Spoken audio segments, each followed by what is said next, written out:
আমরা এই পরিবর্তন যাত্রা থেকে পরিবর্তন করার জন্য আজকের এই পরিবর্তন যাত্রাটায় এসেছি এবং পরিবর্তন যাত্রা আমরা শুরু করেছি সেটা সন্দেশখালী থেকে।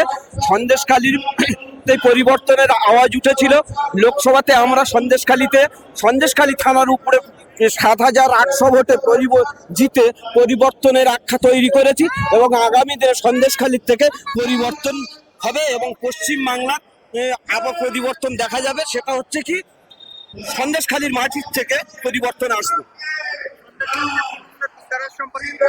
তৃণমূলের গুন্ডারাজ এখনো পর্যন্ত গুন্ডারাজ চালিয়ে যাচ্ছে এবং শুধু ওরা গুন্ডারাজটা চালাচ্ছে না, আজকের গুন্ডারাজটা চালাচ্ছে এই কারণে, সেটা হচ্ছে ওরা বিজেপিকে ভয় পায় এবং বিজেপিকে ভয় পাওয়ার জন্য আজকের ওরা গুন্ডারাজ চালানোর চেষ্টা করছে। কারণ এটা একটা সুস্থ মানুষের কাজ নয় গুন্ডামি করা। অতএব যখন বাঘ ভয় পায় মানুষকে খেতে আসতে, তো এরা সেই বাঘের এক জাত হয়ে গেছে, কারণ এরা ভয় পাচ্ছে মানুষকে দেখে, যার জন্য এরা হামলিয়ে পড়তেছে জনসাধারণের উপর।